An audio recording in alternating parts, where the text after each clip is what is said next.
estado de salud de una empresa depende de que los derechos de todos sean protegidos. Los encargados de velar para que las normativas en cada sector se cumplan son los inspectores de trabajo, profesionales al cuidado de otros profesionales. Para Comisiones Obreras, la labor de la Inspección de Trabajo en España y en Andalucía está clara, que es hacer cumplir la norma en materia laboral y hacer que se garanticen los derechos de los trabajadores y las trabajadoras en los centros de trabajo. Por eso nuestra apuesta por reforzar los inspectores y los subinspectores en Andalucía. Actualmente en Andalucía existen casi 300 profesionales de la inspección laboral. Una de las infracciones que más se han detectado en este último año, según un estudio elaborado por los propios inspectores, son los fraudes en la contratación. Para Comisiones Obreras Andalucía, el aumento de estas cifras confirman las continuas denuncias de este sindicato sobre el incumplimiento generalizado por parte de los empresarios de la normativa laboral vigente. Desde Comisiones Obreras tenemos una apuesta clara por revalorizar el papel de la Inspección de Trabajo en Andalucía. Para ello constituimos la Comisión Consultiva Tripartita, que la inspección vigile y garantice el cumplimiento de las normas laborales en materia de contratación, en materia de salud y seguridad, en materia de igualdad. A día de hoy la inspección sigue estando bajo mínimo, un grave problema que se acrecienta aún más en este periodo de crisis donde los abusos van a ser más constantes ante la necesidad de los trabajadores de encontrar un puesto de trabajo. Para aumentar el trabajo de estos profesionales, primero que las empresas tengan en cuenta que tienen una normativa laboral que cumplir, que al hilo del informe de la Inspección de Trabajo la están incumpliendo. Y también, lógicamente, aumentar la formación de esos inspectores, hombres y mujeres, porque en el mercado laboral se están dando muchas casuísticas nuevas que los inspectores deberían de conocer mejor. Y una cosa muy importante, los inspectores deberían de mantener mayores relación con la gente que denuncia en el seno de las empresas. Nosotros desde aquí demandamos siempre que haya más recursos humanos, más inspectores de trabajo. Tenemos poco para toda la demanda que hay y para toda la problemática. Sobre todo en esta época de crisis económica, que como todos sabemos pues prolifera más por la economía sumergida, la concatenación de contratos, la no contratación de gente que están trabajando, la prolongación de jornadas, etcétera. Algunos de los sectores que se pueden ver más afectados por fraude en la contratación son sin duda los relacionados con el comercio y la hostelería. Es aquí donde habría que revisar con más frecuencia, según Comisiones Obreras, la situación laboral de las empresas. Porque se están dando también casos de trabajadores que tienen cotizando muy poquitas horas, pero en cambio trabajando muchas horas. Y luego trabajadores que están cobrando incluso fuera de nómina cantidades, y creemos que eso al final no redunda en un buen servicio ni redunda en un buen prestigio en el sector, ¿no? Lo que sí se ha comprobado es que en aquellas empresas donde existe representación sindical, esta situación se puede resolver de una manera más rápida, fluida y ventajosa, ya que hay una intermediación directa entre el delegado y la empresa. Es verdad que donde hay una representación sindical ya se genera una cultura de diálogo, de negociación con la misma empresa, y sirve de filtro, y al final todos vamos en la misma dirección. Entonces el papel del sindicato es hacer que el convenio y la ley se cumpla. Entonces el tener representación sindical nos permite el que incluso sin llegar a la denuncia el empresario entienda que hay cosas que tiene que cumplir. Tanto la representación sindical como la labor de los inspectores de trabajo son los pilares fundamentales para mantener a una empresa en buen estado de salud. Fermín Llévenes tiene 25 años de experiencia como inspector de trabajo. Ha visto varias crisis, pero ninguna como esta. La mezquindad que actualmente hay en algunos sectores de la actividad me dejan sorprendido día a día. Las maneras en las que se comportan algunas personas con respecto a otras es algo increíble. Y duele, además duele. Le duele en casos como el de Carlos, socorrista de 24 años. El suyo es un ejemplo de hasta qué punto se ha abusado del contrato a tiempo parcial para cubrir jornadas completas. Yo, por ejemplo, estoy 10 horas aquí al día y en mi contrato pone que estoy 4 horas. Somos jóvenes y tal y no nos damos cuenta. Te dicen que o lo tomas o lo dejas. Nefasto, la verdad. Fermín también es portavoz de la Unión Progresista de Inspectores de Trabajo y no cree que casos como el de Carlos se resuelvan aumentando el número de inspectores. Sería más útil que fuera obligatorio fichar y que los contratos especificaran los horarios. Cuando llegamos por la mañana, el trabajador está contratado seguro por la mañana. Y si llegamos por la tarde, el trabajador está contratado por la tarde, porque no está prefijada el horario de trabajo en el contrato de trabajo. Otro agujero del mercado laboral, los sueldos en negro. Marta es camarera. Yo gano 400 400 euros en nómina y otros 400 euros en negro, haciendo días 12 horas diarias. Pero sin la denuncia del trabajador, un inspector tiene complicadísimo demostrarlo. Y para nosotros es muy difícil demostrar que existe ese pago en negro, es muy difícil. Necesitamos la colaboración de los trabajadores. La necesitamos urgentemente. Y un último caso, el de Antonio. Con 60 años estaba en paro y aceptó el trabajo que le ofrecieron unos feriantes. Lo acaba de dejar porque no resistió las condiciones. Apenas me han pagado y el día que he hecho menos horas ahí han sido 17. Yo creo que es una explotación humana.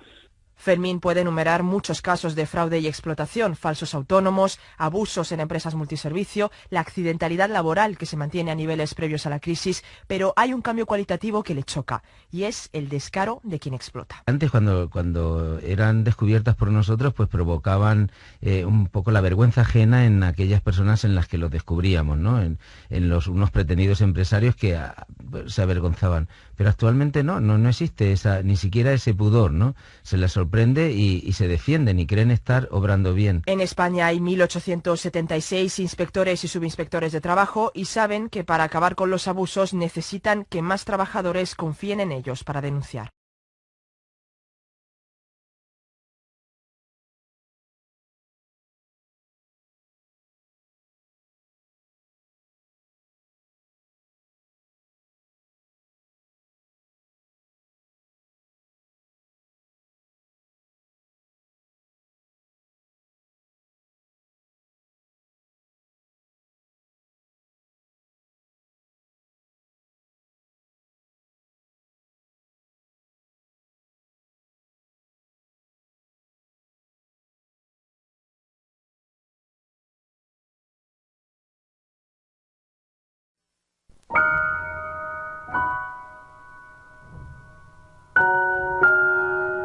Si es verdad que el Perú del nuevo siglo no es igual al país tradicional de nuestros padres o abuelos, también es cierto que hay situaciones a las que estamos tan acostumbrados que no nos damos cuenta de ellas. Después de 2 años de investigación, el informe de la Comisión de la Verdad y Reconciliación reveló la existencia de 40.000 peruanos desaparecidos sin que nadie reclame por ellos. La Comisión ha encontrado que la cifra más probable de víctimas fatales en esos 20 años supera los 69.000 peruanos y peruanas muertos o desaparecidos. Creíamos que en este conflicto armado habían muerto 25.000 o 30.000 peruanos y resultaron siendo 69.000. O sea, a todos los peruanos y peruanas, incluyendo a quienes estábamos trabajando el tema, incluyendo a los organismos de derechos humanos, se nos pasaron por las narices 40.000. Un estadio nacional lleno de gente se nos pasó y no nos dábamos cuenta, ¿no? Y da la casualidad que la mayoría de los que sufrieron atentados directos a sus derechos humanos o son indios, o no hablan bien el castellano, o son campesinos, o son pobres. Y si son todo eso, peor. Cuando a un hombre se le quita la posibilidad de la palabra, se le desconoce en su función comunicadora, cuando no se puede entablar diálogo con él, en el fondo se le cosifica, se le niega en su humanidad. Y entonces se le puede tratar como cosa, se puede disponer de su vida, se le puede matar y se le puede desaparecer sin que ello tenga mayores consecuencias. Eso es lo que ha ocurrido en nuestro país. Cerca de 70.000 peruanos han fallecido y vea usted, eso parecería no afectar a los demás peruanos. ¿Y por qué? Porque en última instancia quizás jamás fueron reconocidos como sujetos. Muchos de los subversivos han matado a los oceánicos, más que nada a los niños. Y allí estaban tumbados todos los cadáveres. Entonces mi pueblo realmente era pues un pueblo, no sé, un pueblo ajeno dentro del Perú. Y entonces, el Perú del nuevo siglo descubre, gracias a la Comisión de la Verdad, a peruanos excluidos en el ejercicio de sus derechos, a peruanos que no son considerados ciudadanos. Posteriormente nos encontramos marginados. De repente será porque somos de la altura, ¿no? Así yo me siento. Y ojalá esta investigación a la larga nos lleve a una vida de igualdad de derechos. Ojalá de acá a 10 años o 15 años nosotros también seamos considerados como peruanos, ¿no? La primera explicación es, claro, esto pasaba en Uchurajay, esto pasaba en Puerto Copa, en plena selva, en Las Punas, tan lejos de Lima. No, no es solo la lejanía de Lima que es real, sino sobre todo esta lejanía emocional. Hay lo que algunos autores llaman una estructura de sentimientos en las sociedades. Y en nuestra sociedad, desgraciadamente, nuestra estructura de sentimientos, si se quiere, nuestra atmósfera, ¿no es cierto?, que respiramos, no el aire, sino la atmósfera emotiva, la atmósfera afectiva, es de tal naturaleza que hace pues que nos sintamos sentimentalmente muchas veces más cerca de, no sé, estoy seguro que para muchos urbanos sentimentalmente, emocionalmente están más cerca de Miami que de Puerto Copa, o que de Iquitos, o que de Uchurajay, ¿no? Entonces tenemos que quebrar eso y aprender a comunicarnos entre peruanos y peruanas. ¿En qué nos encontramos hasta hoy día? Ni los huesos, ni noticia. ¿Dónde se encuentra? El informe de la Comisión de la Verdad y Reconciliación nos muestra un país en el que algunas personas están excluidas de la vida ciudadana. Debemos preguntarnos, ¿por qué la exclusión es una amenaza para la democracia y un desafío para el desarrollo?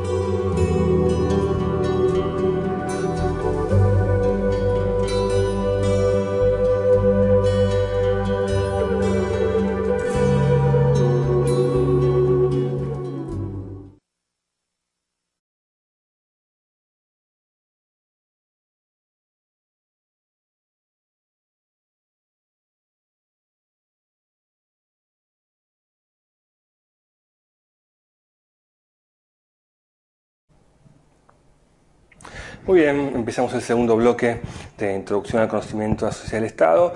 Veníamos hablando de los derechos humanos, de los derechos de las personas frente al Estado, uno de los temas clásicos para la filosofía, la sociología. Y un tema que es muy interesante y que está muy presente contemporáneamente es el tema del terrorismo. El terrorismo como una acción de un grupo que hace una acción que genera una repercusión, que genera miedo, la sola posibilidad de que ocurra genera terror, y para conseguir un objetivo que de otra manera no podría ser conseguido, ¿no? Los terroristas creen que, que persiguen el bien, un bien, una verdad obvia, y que de otra manera no podría ser conseguida por diferentes motivos, entonces apelan a instalar el terror como arma política. Este es un tema muy conocido en el mundo ya hace mucho tiempo. Antecedentes en el mundo sobran, en Argentina también, por ejemplo el ataque a la AMIA o a la Embajada de Israel allá por los años 90, que también es un ataque, digamos, que impacta en la población civil, que impacta en el núcleo de una ciudad, buscando una reivindicación política que no tiene nada que ver en principio ni con el método ni con el lugar donde se hace, ¿no? Entonces el terrorismo busca ese impacto del terror para conseguir sus objetivos. En los últimos años, esto se asoció mucho al terrorismo islámico, pero también hay en países budistas. No tiene que ver con una religión en particular, sino que tiene que ver con esta decisión de tomar medidas extremas que violan cualquier tipo de derecho humano de las personas a vivir tranquilamente. Ahora bien, dentro de lo que es el terrorismo, en la Argentina hemos vivido etapas de terrorismo, sobre todo en la década del 70, un poco antes también, Pero la etapa que vamos a hablar del terrorismo es sobre todo en los años de Montoneros, del ERP, de las guerrillas urbanas. Esto lo trata bien Romero en su libro, así que yo diría que cuando les corresponda esa parte del capítulo lo van a ver muy didácticamente ahí. Ahora bien, dentro de los tipos de terrorismo, hay un tipo de terrorismo que es especial, que nos interesa a nosotros, porque esta es una materia que es sociedad y Estado, la relación entre el Estado y la sociedad, y particularmente dentro del Estado, que es lo que se llama terrorismo de Estado, ¿no? Que es un tipo particular de terrorismo. Y acá a mi lado aparece la definición, ¿no? Es un tipo especial de terrorismo en el que el protagonista, el que ejerce el terror, es el Estado. Ahora bien, el Estado viola la ley, ¿no? Viola la misma ley que sanciona y que exige que se cumpla, pero no es solamente la violación de una ley, porque siempre es ilegal el terrorismo de Estado, ¿no? Tiene que ver también con la sistematicidad y el objetivo de la violencia. Esto es muy importante. El terrorismo de Estado es un Estado aplicando sistemáticamente, es decir, no por un error, no por una decisión casual, no por un funcionario loco que está tirado por ahí, no. Desde las altas esferas del Estado se decide sistemáticamente utilizar la violencia ilegal para conseguir un objetivo determinado, que podría ser permanecer en el poder. Bueno, se habla de terrorismo de Estado como una fase muy importante, quizás la peor del terrorismo, en el sentido de que, que la sociedad que sufre este terrorismo de Estado le delegó al Estado el uso de las armas, lo financió, le dio cierta autonomía, y el Estado utiliza todo eso en contra de la sociedad, ¿no? Por eso se considera que el terrorismo de Estado, esto es en términos abstractos, ¿no? Teóricos, es el peor terrorismo de una tipología posible. Esto no quiere decir que otro terrorismo no sea igual de malo, es decir, evidentemente matar a una persona por una cuestión política, la verdad que no importa en términos prácticos y concretos cuál es peor y cuál es mejor. Lo que sí que en términos teóricos, y esto se aplica luego a términos judiciales, por supuesto, el uso del Estado es un agravante, ¿no? Podemos decir que es la peor de las posibilidades. En Argentina el terrorismo de Estado, podríamos decir que, tal cual hablamos del terrorismo en los 70 y principios de los 80 con la última dictadura militar, ahí es un caso muy claro de terrorismo de Estado, pero yo creo que también podría encontrarse esos 2 primeros años de la dictadura de 1930, con esa apelación represiva, la creación de la picana eléctrica, en el gobierno de Uriburu, y posiblemente se pueda encontrar también en el gobierno de Onganía, pero digamos, para continuar este tipo de análisis más teórico, el momento donde se ve mucho más claramente eso es entre 1976 y 1983. Así que este es el texto de terrorismo de Estado, es el texto de Graciela Echeves, que está en el libro Herramientas. Ella describe bien las 2 fases, ¿no? El terrorismo primero y el terrorismo de Estado después. Y luego el libro de Romero, por supuesto, se aplica a la historia argentina. Esto es una pregunta de examen, ¿no? ¿Qué es el terrorismo? Y dar algunas características. ¿Y qué es el terrorismo de Estado, ¿no? Entonces me parece que es un tema que tendrían que empezar a verlo con cierto interés. Muy bien, vamos a terminar acá con las tutorías y vamos a pasar al siguiente bloque.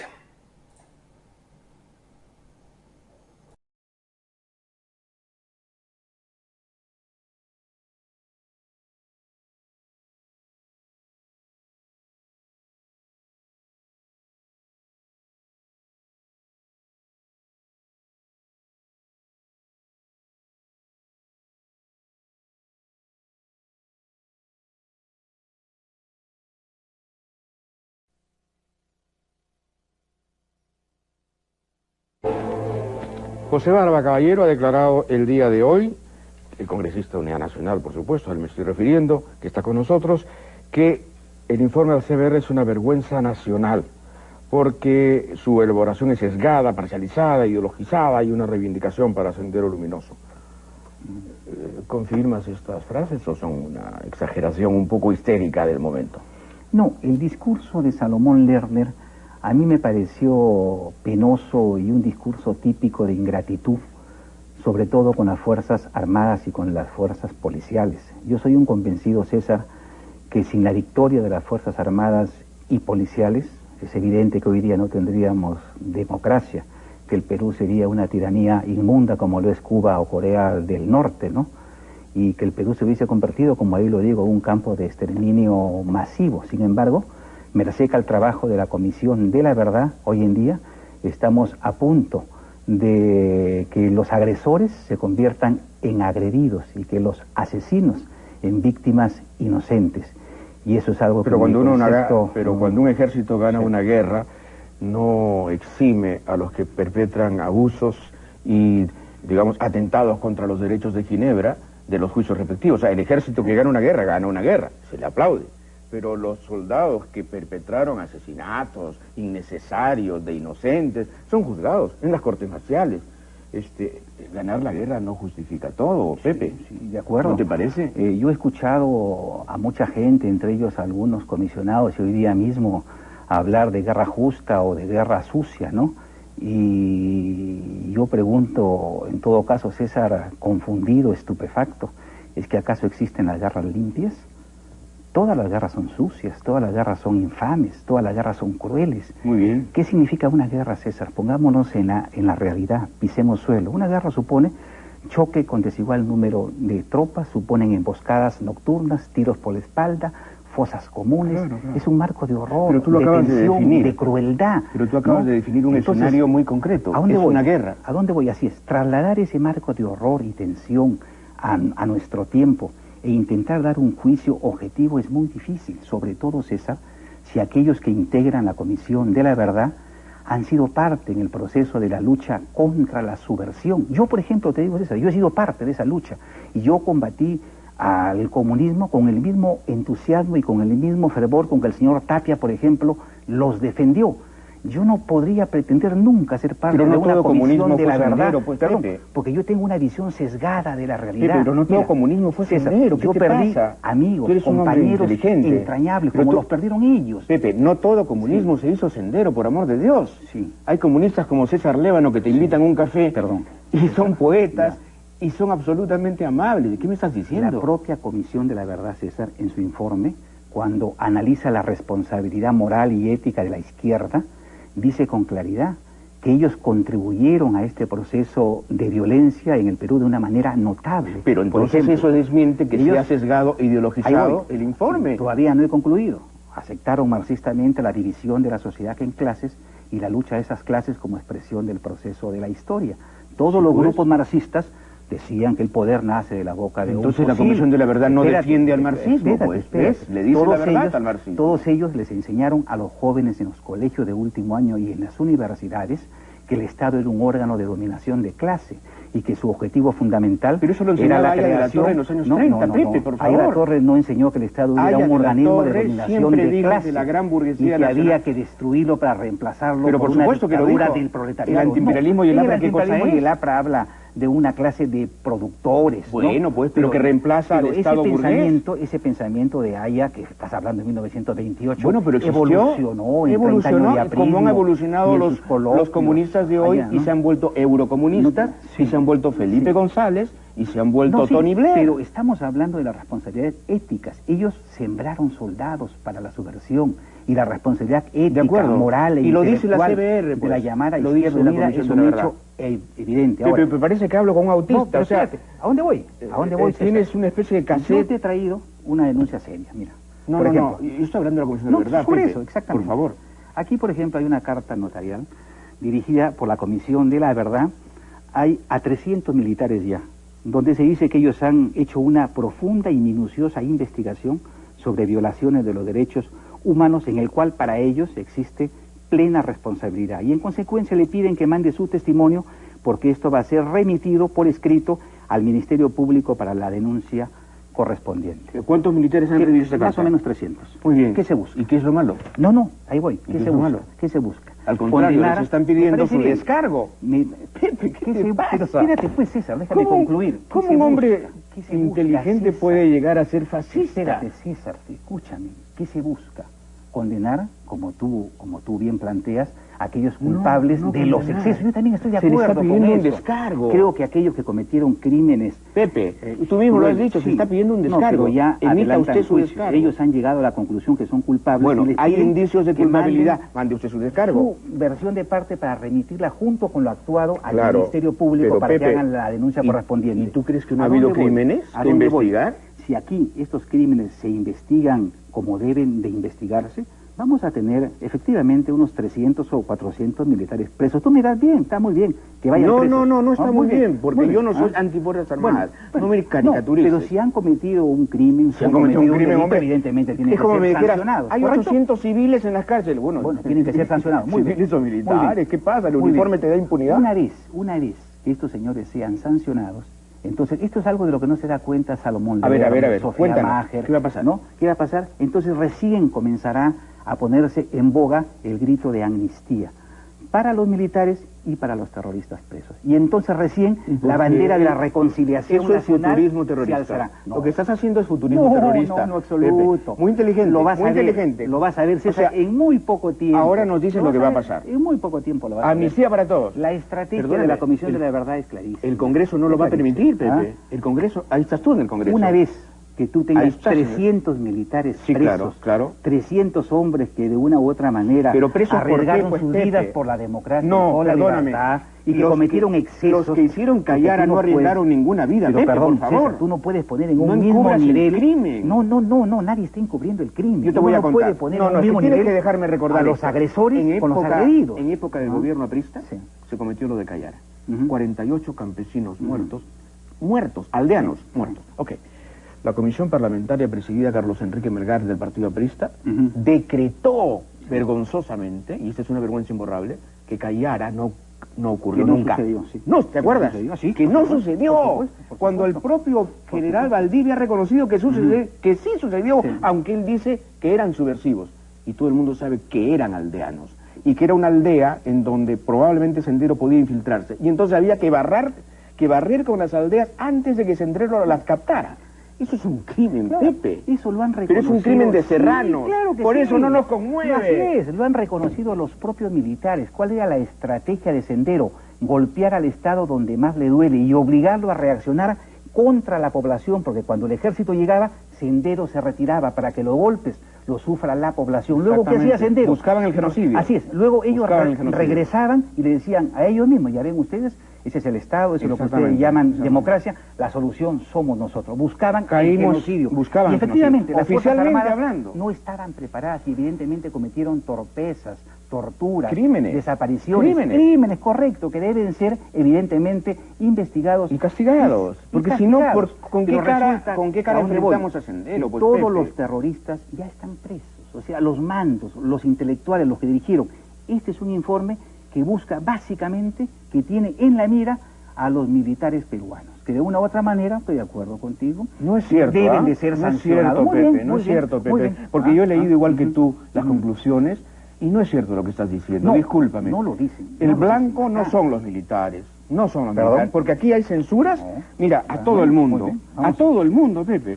Muy bien. Primero al racismo, que tú y yo compartimos. Sí, y la clase dirigente política también comparte.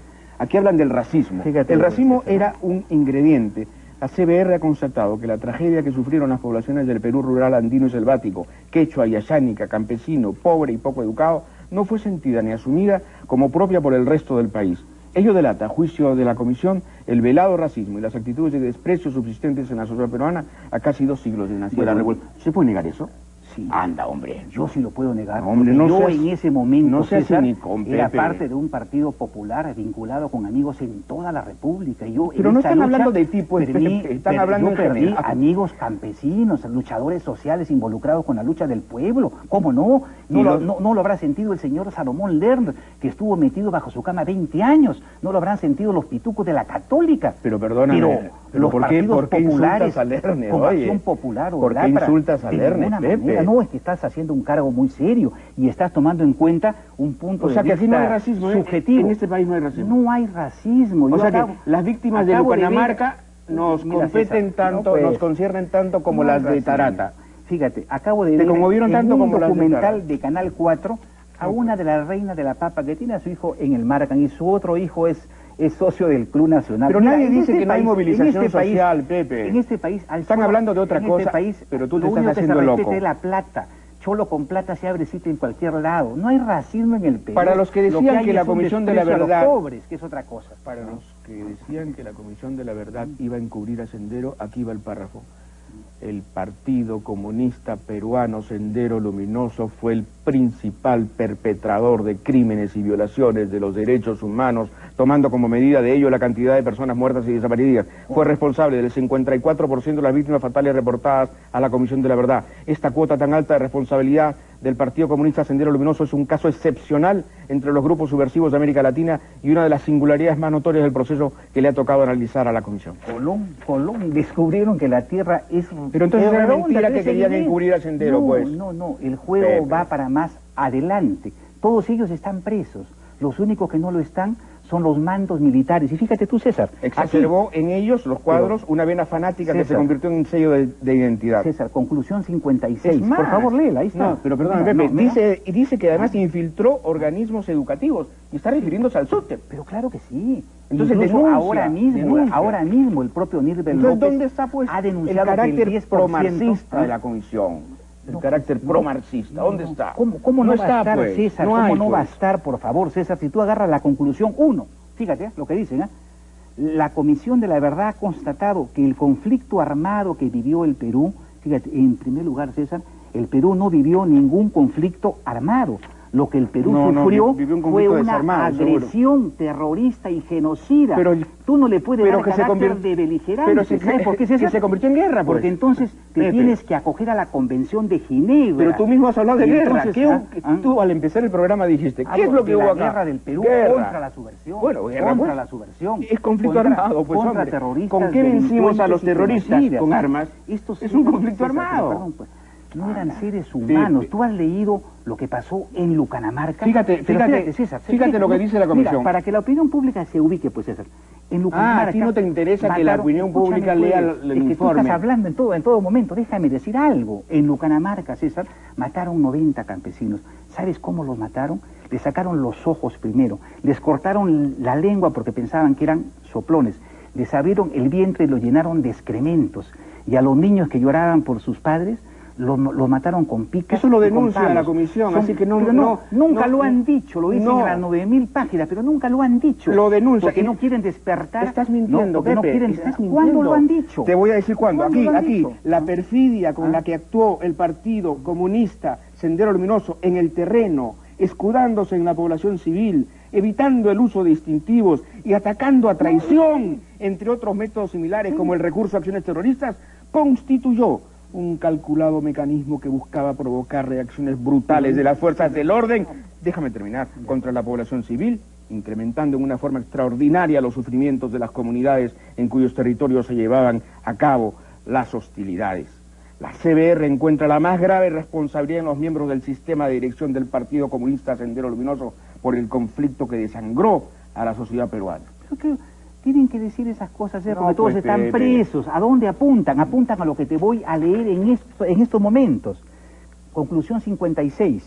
La Comisión de la Verdad concluye que los comandos políticos militares erigidos en autoridad estatal máximas en las zonas de emergencia pueden tener responsabilidad primaria por estos crímenes. El Poder Judicial debe establecer el grado exacto de responsabilidad penal de quienes ejercieron estos comandos, ya sea por haber ordenado, incitado, facilitado o encubierto estos hechos, o bien por haber omitido el deber fundamental de ponerles coto. Esto significa ¿qué es lo malo? que todos los mandos militares que hicieron posible la victoria contra la subversión en el Perú van a sufrir el proceso deshonroso de ser citados y procesados como delincuentes comunes. Eso pasará con los que encubrieron las matanzas. Van a citar a todos sin excepción. Pucayac, Usoco. A todos sin excepción. Bueno, evidentemente, a mí me han citado muchas veces a comisiones y eso no significa que sea culpable. Pero tú eres militar y llevas una foja de servicio donde te van a incluir que has sido procesado por un delito. A ti lo que te importa es la reputación de los militares. Sí, me interesa la reputación, ¿pero me interesa su honor. ¿Te has vuelto castrense? No, ¿sabes por qué, César? Porque y sin embargo no censuras lo que pasó en el fujimorismo. ¿Sabes por qué? ¿Sabes por qué? Porque yo tengo aquí un documento de inteligencia donde en el mes de julio hemos tenido 87 acciones terroristas. Claro. Y hemos tenido acciones de propaganda en 16 departamentos del Perú en el mes de julio. ¿Y cuánto? Hay un rebrote terrorista y necesitamos a nuestras Fuerzas Armadas para Y de repente frenarlas. mucha parte de ese rebrote se debe a la conducta ¿Ah? estúpida que ¿Ah? tuvimos con las Fuerzas Armadas, que nos enemistaron con las poblaciones civiles, y eso nos costó mucho más. Fíjate, Abimael Guzmán, hablando del 83, 84. Abimael Guzmán lo atrapó la inteligencia, no la brutalidad. No ametrallaron todo el barrio de Surco para sacar a Abimael. Fue pura inteligencia. Así es, y así porque se la hace Fuerza Armada con el terrorismo. aprendió. Y otro dato, César, Pero ¿cuánto nos costó que aprendiera? Otro pues, dato Pepe? bien interesante. Lo que tú no puedes... ¿Tú estás defendiendo la impunidad? No, pues César, te he dicho yo que los excesos tienen que ser juzgados y tienen que ser condenados. Entonces, te he dicho también ¿cuál es nuestra que la diferencia? estrategia de la Comisión de la Verdad apunta en el futuro a qué? meter presos a 300 o 400 militares y luego negociar una amnistía general con los terroristas. Esa es la estrategia de fondo. Y Videla no estuvo preso, cual, y Macera no estuvo preso, y no acaba justamente el presidente argentino de decretar que la amnistía ya no existe. El caso Pero argentino no es comparable. Perdóname, el cuartel Los Cabitos se parece a ESMA. Y la crueldad a la Escuela del Mecánica de la peruano Armada fue una cosa la impresionante. crueldad de la guerrilla montonera. Tú no te imaginas lo que era entonces, no estás enterado. No, pero no te un sacaban día le los pusieron ojos, una bomba al comisario de Rosario que estaba con su hija en una lancha y volaron los dos. Pero no te sacaban los ojos, Hazme el no te favor, abrían el vientre, pero sí los militares. no te rompían los tendones. En la no ESMA hacían te eso. cerraban con sierra eléctrica estando vivo. Los en la militares Escuela argentinos, Mecánica de la sí, Armada. lo sé, eso sí. perfectamente, eso sí. Y entonces, pero ¿cómo luego no quiere sanciones? mira, Pues César, el tema de los ronderos, que la opinión pública tome nota.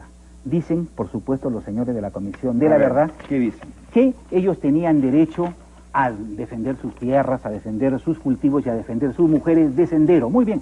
Pero luego dice que, por supuesto, se han extralimitado y, en consecuencia, tienen que... Lo cual también es cierto, pues. Y sí, pues está bien. Se han extralimitado, hombres que no saben leer ni escribir, que solamente estaban defendiendo sus vidas, sus mujeres y sus tierras, por supuesto, se extralimitaron, por supuesto mataron a uno que otro terrorista que iba por eso. Y entonces la Comisión de la Verdad... A eso.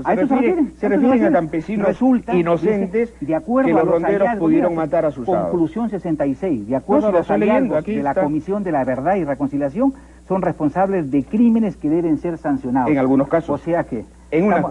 dice, en ocasiones, pero no dicen algunos casos, ocasiones los CAT fueron más allá de las tareas de autodefensa y resultaron, de acuerdo a los hallazgos de la CBR, que es lo que tú has leído, responsables. Pero te olvidaste de mencionar en ocasiones, pues.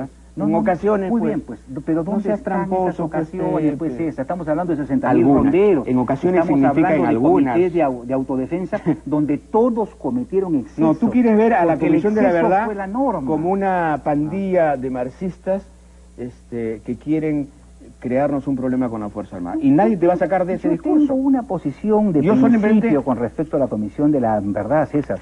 Sí. He dicho que su conformación no me pareció adecuada, que no me parece justo que quienes sí fueron parte de la lucha contra la subversión sean hoy jueces y tengan en sus manos el honor, la dignidad e incluso la libertad de los mandos militares. No me parece justo. Y no me parece justo, César, que hayamos gastado 13 millones de dólares y hayamos empleado 400 personas para descubrir lo que todos tenemos a la vista. Que la causa de la violencia terrorista en el Perú tiene un nombre, se llama Sendero Luminoso y el MRTA. No, pues, y no solamente dice eso la Comisión. Y lo que hubo fue una reacción de las Fuerzas Armadas con los excesos que todos condenamos y que en algún momento habrá que juzgar. No has leído ese informe, no has leído sino con prejuicios este informe. Veamos qué pasa con el rebrote terrorista, veamos qué pasa con los futuros militares presos. ¿Por qué nos extorsionas con eso? Igual lo hace Luz Salgado. Luz Salgado ha dicho lo mismo. Salomón Lerner ha tenido el cuajo. Perdóname, en eso está con los fujimoristas, tú plenamente. Yo no tengo idea. Te voy a enseñar las declaraciones de Luz Salgado. Luz Salgado dice exactamente lo que tú. Fíjate, tú. Dirá ella lo mismo que yo digo. Sí, porque que esto es una salvajada, que no hay porque derecho. Porque yo en este tema vengo hablando hace meses.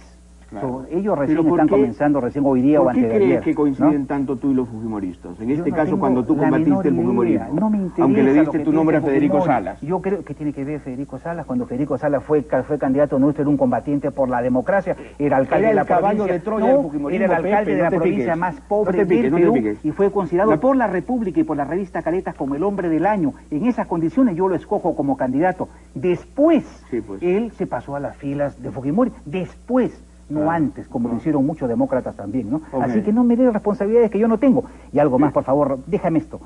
Ustedes, al comenzar, criticaron a Rafael Rey. Yo soy su amigo y tengo el deber de defenderlo. Rafael Rey fue invitado al programa hoy, pero no pudo venir porque está en Piura, vendrá mañana. No te preocupes por Rey. No saques la cara por Rey porque él se defiende solo. Pero Rey no ha dicho eso. Rey no ha dicho eso en lo absoluto. ¿No ha dicho qué? No ha dicho que los indultados por terrorismo son los causantes del rebrote terrorista. Eso es un disparate, pues.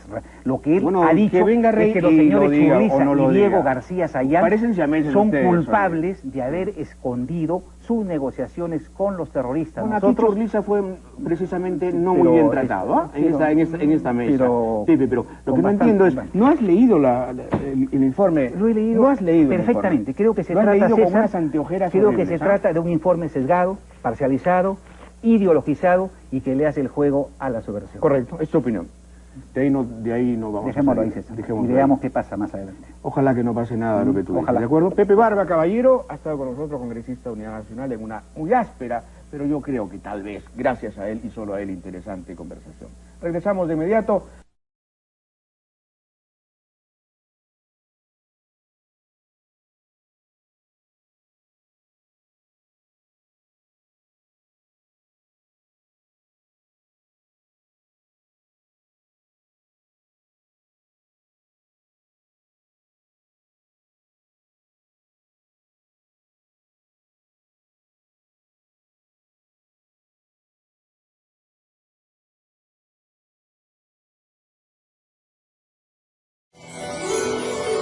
Tribunal Constitucional.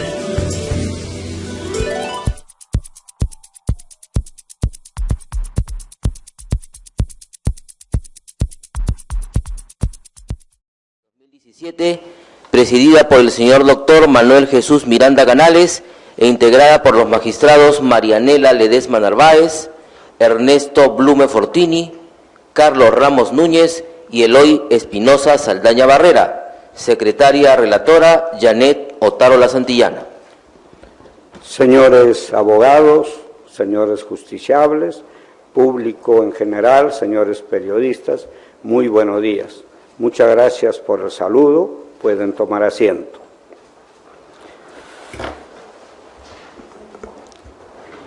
¿Dónde está la campanilla? Antes de iniciar la audiencia pública que se ha convocado para la fecha, debo informar a los señores abogados y justiciables que esta audiencia se ha convocado con la participación de los 7 magistrados del Pleno del Tribunal Constitucional.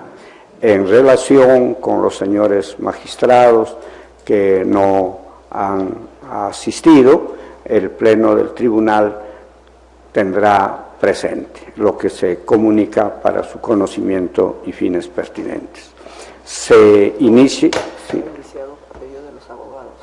¿Cómo? También debo informar que esta audiencia se ha convocado a solicitud de los señores abogados de la parte demandante, con lo cual el Pleno ha acogido esa petición. Ahora sí se inicia la audiencia pública convocada para la fecha. Dé cuenta, señora secretaria relatora, del expediente. Muy buenos días. Buenos días, señor presidente, señores magistrados. Daré lectura de la causa que se verá en audiencia en la fecha. Expediente número 1969-2011, proceso de habeas corpus, seguido por José Santiago Bryson de la Barra y otros, contra el juez del 4º Juzgado Penal Supraprovincial. Señor presidente, ha solicitado informe oral el abogado Luis Huerta Guerrero, procurador público especializado en materia constitucional, encargado de la Procuraduría Pública Especializada Supranacional. También ha solicitado informe oral el abogado Carlos Martín Rivera Paz, abogado de los familiares de Norberto Durán Ugarte y Gabriel Ugarte Rivera. También ha solicitado informe oral el abogado Guillermo Olivera Díaz, por tener legítimo interés en la presente causa. Los señores abogados cuyos nombres se ha llamado pueden pasar a tomar el estrado correspondiente.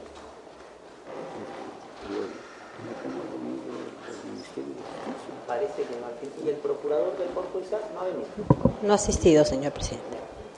Muy bien. En el orden que Entonces, en ese orden.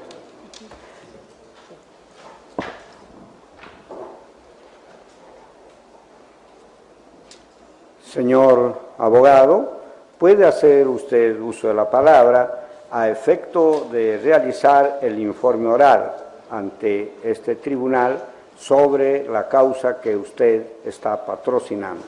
Lo escuchamos con la mayor atención. Muy buenos días, señores magistrados del Tribunal Constitucional. Quien hace uso de la palabra, Luis Alberto Huerta Guerrero, procurador público que en estos momentos se encuentra encargado de la Procuraduría Pública Especializada Supranacional, es decir, representante del Estado peruano ante la Comisión y la Corte Interamericana de Derechos Humanos. Me apersono ante ustedes a fin de exponer algunos aspectos relacionados con el objetivo de la presente audiencia. Antes de empezar con el tema de fondo, deseo manifestar el respaldo y la solidaridad de la Procuraduría Constitucional y la Procuraduría Supranacional hacia los magistrados del Tribunal contra quienes se sigue actualmente un proceso de acusación constitucional en el Congreso de la República. Todo especialista en Derecho Constitucional y Derechos Fundamentales tienen claro que los magistrados del Tribunal no pueden ser investigados y eventualmente sancionados por los fallos que emiten. Ingresando al tema que nos convoca, en atención a la audiencia pública que ha sido convocada, resulta importante señalar, en primer lugar, que instancias como la Comisión y la Corte Interamericana de Derechos Humanos supervisan de manera permanente a los Estados en cuanto al cumplimiento de las obligaciones asumidas por estos al momento de ratificar tratados sobre derechos humanos, en particular, para el caso concreto, la Convención Americana sobre Derechos Humanos. Por ello, corresponde a los Estados evitar que a nivel interno, sea mediante normas, sea mediante acciones o omisiones, y sea por parte de cualquier autoridad, funcionario o entidad, se adopten decisiones o se produzcan situaciones que impidan al Estado el cumplimiento de sus obligaciones. Esto es muy importante para poder entender de alguna forma no solo la presencia de la Procuraduría Especializada Supranacional aquí, sino también para de alguna forma comprender los reales alcances de una decisión como la que está en manos del Tribunal Constitucional. A través de su jurisprudencia, que además ha sido recogida de manera permanente por el Tribunal Constitucional en sus fallos, la Corte Interamericana, como máximo intérprete de la Convención, a partir de dos de los artículos más importantes de este tratado, el artículo 8 y el artículo 25, que hace referencia a las garantías judiciales y a la protección judicial, ha señalado claramente que los Estados se encuentran obligados, reitero, los Estados se encuentran obligados a investigar y sancionar a los responsables de las violaciones graves de los derechos humanos, tales como la tortura, las ejecuciones sumarias, extralegales o arbitrarias y las desapariciones forzadas, todas ellas prohibidas por contravenir derechos inderogables reconocidos por el derecho internacional de los derechos humanos. He leído textualmente lo que la Corte Interamericana de Derechos Humanos ha establecido en su jurisprudencia a partir del año 2001, en una de sus sentencias más importantes, conocidas por todos aquí presentes, el caso Barrios Altos versus Perú. Texto o párrafo que se ha reiterado de manera constante en la jurisprudencia de la Corte en todos los casos en donde ha identificado que un Estado, sea el peruano u otro, adoptó alguna decisión o no llevó a cabo las investigaciones respecto a graves violaciones de derechos humanos. Hasta el día de hoy, en todos los pronunciamientos que la Corte viene conociendo o emitiendo respecto al Estado peruano, por situaciones como las que he mencionado, tortura, desaparición forzada, etcétera, reitera la misma premisa. De la misma manera, la Corte Interamericana, a través de su jurisprudencia permanente y uniforme, ha señalado de forma clara que no puede invocarse la prescripción, las leyes de amnistía u otras disposiciones de derecho interno que limiten o impidan el cumplimiento de las obligaciones del Estado en materia de investigación y sanción de las violaciones a los derechos humanos. Se trata de una materia que en realidad, a estas alturas, año 2017, no debería generar mayores dudas, pues estamos hablando de jurisprudencia de la Corte Interamericana de Derechos Humanos emitida a partir del año 2001 y que cuenta incluso con antecedentes a partir de los informes emitidos por la Comisión Interamericana de Derechos Humanos.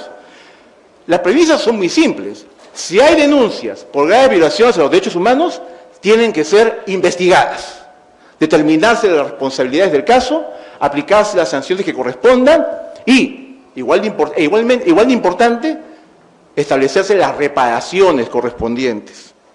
En ese sentido, las eventuales discusiones o debates jurídicos que a nivel interno todavía puedan darse sobre si determinadas violaciones a los derechos humanos han prescrito o sobre si constituyen crímenes de lesa humanidad o si deberían ser calificados de tal o cual manera según el derecho penal internacional, en realidad ese es un debate que podríamos de alguna forma entender que lo que busca en el fondo es limitar la posibilidad que el Poder Judicial y el Ministerio Público cumplan con esta obligación internacional, porque hay que reconocerlo y hay que mencionarlo. Esta obligación a la que estoy haciendo referencia se traduce en los Estados a través de la actividad del Ministerio Público y del Poder Judicial, que deben actuar con independencia. Y también, en el caso que alguna situación que se presente en el desarrollo de un proceso penal llegue por vía indirecta al Tribunal Constitucional, el Tribunal también se encuentra en la obligación de tomar en cuenta estas premisas al momento de resolver.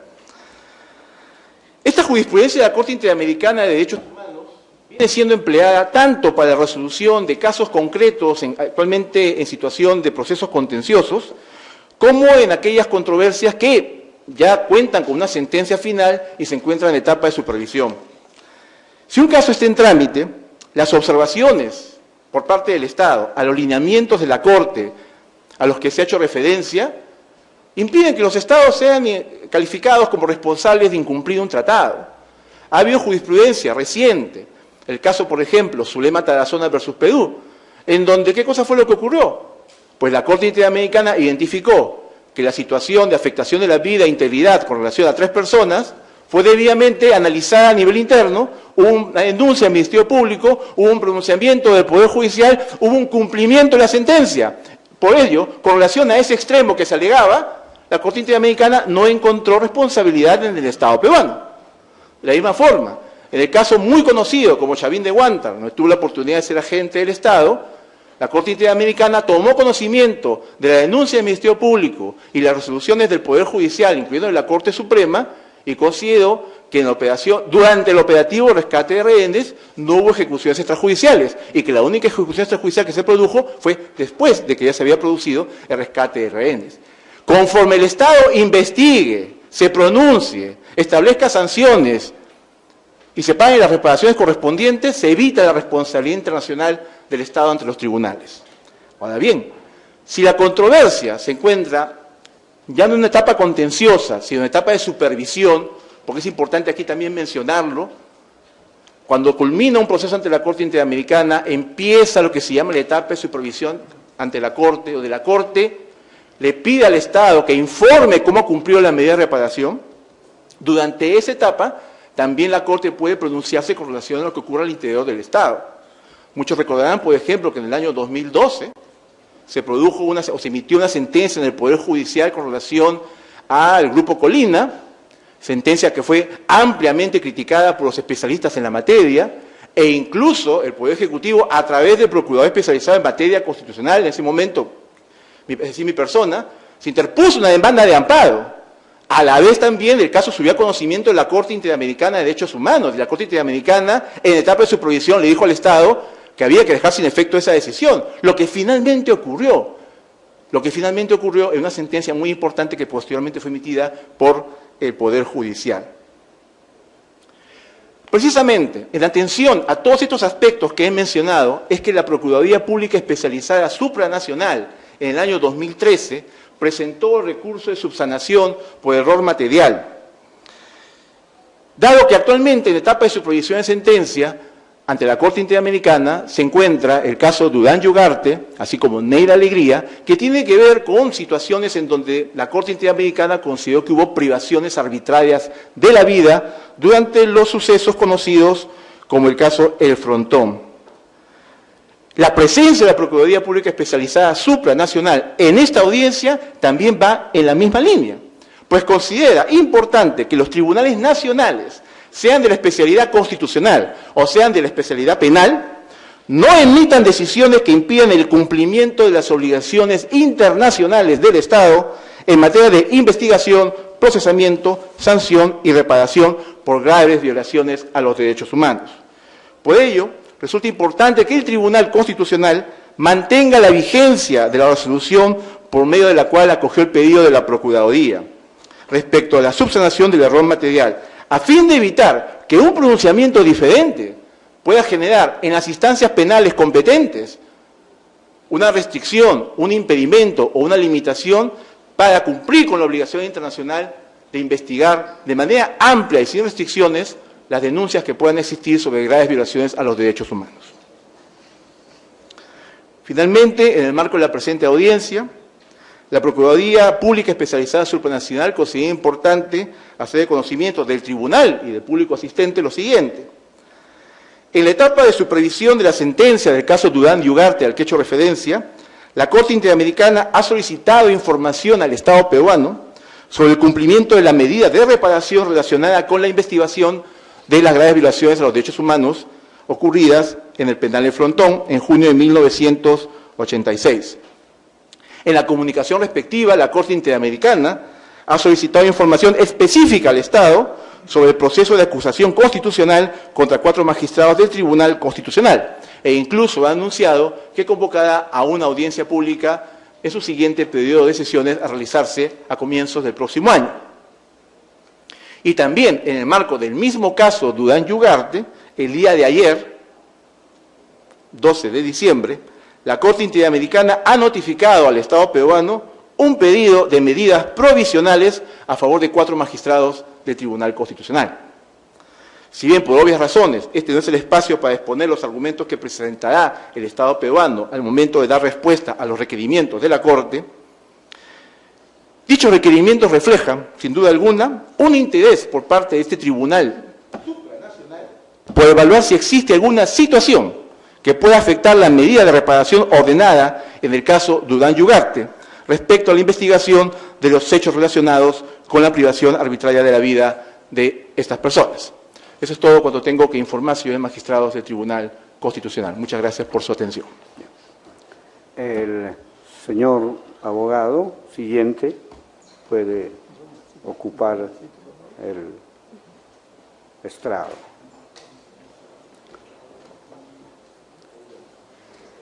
Señor abogado, puede hacer usted uso de la palabra a efecto de realizar el informe oral sobre la causa en el que tiene interés legítimo la parte que usted está defendiendo. Lo escuchamos con la mayor atención. Sí, muchas gracias, señor presidente, señores magistrados de este Tribunal Constitucional, público en general y señores abogados. El Estado de Derecho se funda en 2 bases centrales, el balance de los poderes y el respeto fundamental de los derechos de las personas. Lo que observamos, no como actores imparciales, sino como actores comprometidos con esta causa, es que ambas situaciones pueden verse perjudicadas gravemente en los sucesos en los que 4 magistrados de este Tribunal Constitucional están involucrados con una acusación pendiente de resolverse en el Congreso de la República. Por eso es que nos parecía importante participar en esta audiencia convocada por este Tribunal Constitucional, teniendo además un interés legítimo en el caso. El Instituto de Defensa Legal, institución a la que dirijo y de la que soy abogado, maneja el caso de la familia Durán Ugarte desde el año 1987. Y hemos podido observar en el curso de estas casi 3 décadas una serie de sucesos irregulares e ilegales en el manejo del caso El Frontón. Y por eso es que Recién el 8 de septiembre de este año se ha comenzado el juicio oral después de 31 años de ocurrido el suceso. Ese no es un hecho normal, ni es correcto que un suceso de la envergadura del crimen del Frontón se juzgue 31 años después.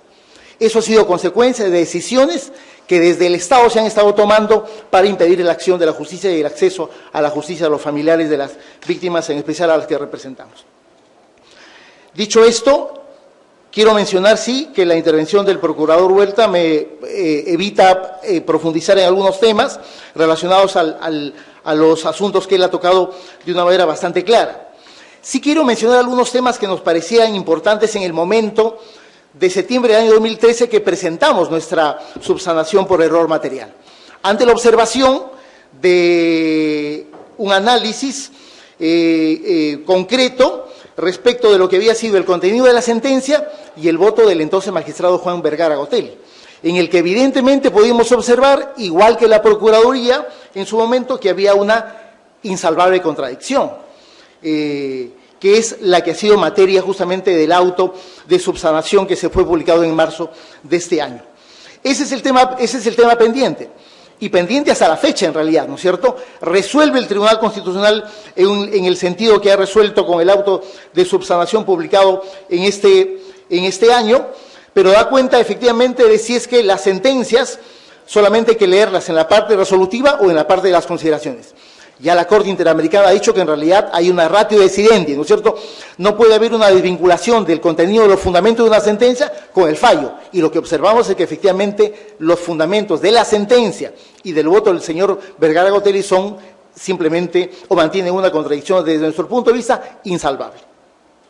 Y por lo tanto, justificábamos nuestra actuación como en el pedido de subsanación hecho en septiembre del año 2013. Las razones por las cuales este tribunal no se pronunció y recién lo hace después de 4 años, que ha sido un argumento más legal que político, o más político que legal que se ha hecho, en realidad creo que ya han sido expuestos en un video de una conferencia de un magistrado de ese entonces y en documentos que ahora son de público conocimiento del expediente interno de este tribunal. Un segundo punto que queremos mencionar es algo que está vinculado justamente a una de las razones de la que se está exponiendo públicamente como un argumento para la acusación contra los jueces constitucionales. Y es un hecho que nos ha llamado profundamente la atención y que seguramente a ustedes también les llamará la atención. La sentencia del 14 de junio del año 2013, que pretende ser presentada como una suerte de instrumento legal o jurisprudencial que salva la responsabilidad a los marinos acusados por la matanza del Frontón, es un documento, señores magistrados, que nunca ha sido presentado en la causa penal. Jamás ha sido presentado en la causa penal. Y esa pregunta nos la venimos haciendo desde hace mucho tiempo. Es decir, ¿cómo es posible que se argumente, inclusive públicamente, que se gana un caso en el Tribunal Constitucional, que se logra un instrumento que supuestamente se excluye de responsabilidad a quienes fueron favorecidos por esa sentencia de habeas corpus del Tribunal Constitucional, pero ese documento nunca es presentado en la instancia judicial en la que debía operar las consecuencias de esa resolución? El juicio ha comenzado el 8 de septiembre de este año, llevamos aproximadamente 9 o 10 sesiones del juicio oral y el documento hasta la fecha no ha sido presentado. ¿Cuál es la respuesta? ¿Cuál es la respuesta a esa inquietud? Desde nuestro punto de vista es una sola. La sentencia de junio del año 2013 no sirve absolutamente nada para aquellos que supuestamente ganaron el habeas corpus. Los marinos reclamaron al Poder Judicial en el proceso de habeas corpus que el caso estaba prescrito y que por lo tanto la secula del proceso penal tenía que ser cerrada respecto de ellos. Por esa razón, luego de haber perdido en el Poder Judicial, llegan al Tribunal Constitucional y el Tribunal Constitucional emite esta sentencia que declara nulo el extremo del auto de apertura del 9 de enero del 2009, que justamente declaró que los hechos del Frontón constituían crimen de lesa humanidad. Pero el hecho concreto es que el proceso judicial continuó, a pesar de haberse emitido esa sentencia. Pero además, la misma sentencia señala que se mantiene subsistente los demás extremos de la imputación.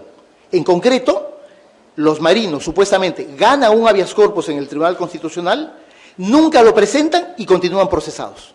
Por lo tanto, ese es un dato, desde nuestro punto de vista, particularmente relevante. Tanto es así que esos marinos que ganaron el proceso constitucional de habeas corpus en el Tribunal Constitucional el año 2013 están acusados y están sentados frente al Tribunal de la Sala Penal Nacional que los está juzgando. ¿Cuál es la razón para que esto haya ocurrido? En realidad, ahí queremos interpretar las cosas. No está, pareciera claro, pero sí queremos interpretar las cosas. ¿Quién ganó, por lo tanto, en el habeas corpus? ¿No es cierto? Sí, tanta repercusión política ha tenido esta decisión, me refiero al auto de subsanación publicado en este año.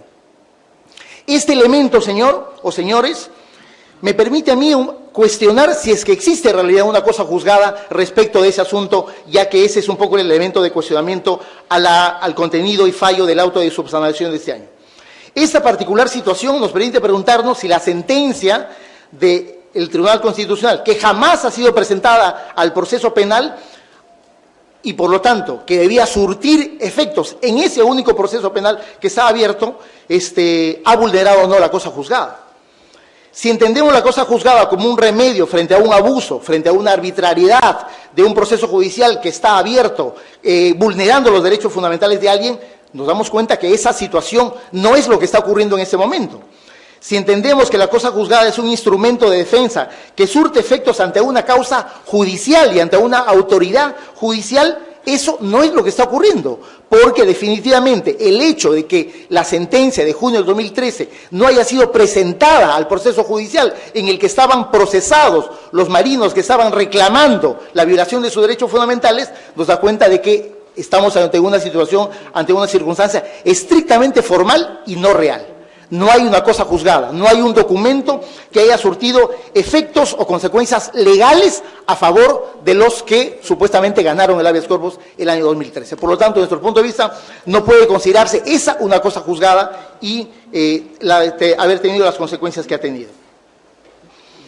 Desde nuestro punto de vista, señor, hay un instrumento y hay un hecho que sí nos interesa dar cuenta en este tribunal, a pesar de que pudiera referirse más a los asuntos relacionados del proceso penal, pero sí tienen una directa relación con la naturaleza y el objetivo de ese habeas corpus. Ante este hecho, la no presentación de la sentencia, señores magistrados, cabe interrogarse si realmente la sentencia de junio del año 2013 tenía como objetivo proteger los derechos fundamentales de los demandantes del habeas corpus. Es válida absolutamente la pregunta. Nuestra interpretación, señor, es que el objetivo de esa sentencia no fue, como objetivo central, defender los derechos fundamentales de los marinos. ¿Cuál fue entonces? Nuestra interpretación es que, de acuerdo al contenido y fallo de la resolución, es que esa sentencia tenía como objetivo establecer un mecanismo de protección legal para otras personas, que eventualmente pudieran ser señaladas como autores mediatos del crimen que se estaba investigando en el Poder Judicial. El fundamento 68 de la sentencia es particularmente claro, desde nuestro punto de vista, del objetivo que persigue esa sentencia. Ese fundamento señala lo siguiente en forma textual. Dice: si bien los hechos materia del proceso penal deben ser investigados en virtud del cumplimiento de lo ordenado por la Corte Interamericana, estos no pueden ser calificados como crimen de lesa humanidad y, en consecuencia, terminado el proceso penal, opera la prescripción sin posibilidad de nuevos procesamientos. Entonces, para el Tribunal Constitucional de ese entonces, está bien que se haga un proceso, está bien que los marinos que demandan el habeas corpus sigan procesados, pero de ninguna manera puede haber dos procesos judiciales. La pregunta es, ¿y la Corte Interamericana en la sentencia de Durán Ugarte versus Perú de agosto del 2000, en qué momento dice que debe haber un solo proceso y no dos? En ningún momento, ¿no es cierto? Es una interpretación, desde nuestro punto de vista, arbitraria, antojadiza de la sentencia y de los magistrados que firman esa resolución. Pero además, señores, los jueces constitucionales entonces, Álvarez, Mejía, Calle y Vergara, literalmente inventan un plazo de prescripción que no está establecido en ninguna parte de la ley penal. Ellos dicen que el caso prescribe cuando termina el proceso penal que aún no comienza. Es una suerte de interpretación bastante compleja, pero lo que dicen es eso, que el caso prescribe cuando termine el juicio que todavía no comienza. Por lo tanto, ellos de verdad están inventando un plazo de prescripción. Los delitos prescriben en el plazo que la ley penal establece, artículo 80, 81 del Código Penal, y si son crímenes de lesa humanidad, no prescriben jamás. No existe un plazo de prescripción que diga que mi caso prescribe cuando termine el juicio que todavía no comienza. Por lo tanto, eso pareciera así ser un prevaricato, porque se está inventando, ¿no es cierto? ¿Cuál es la razón de ese fundamento, señores? Desde nuestro punto de vista, como abogados de la causa, en un proceso que hemos visto demasiadas cosas a lo largo de cerca de 30 años, es que en realidad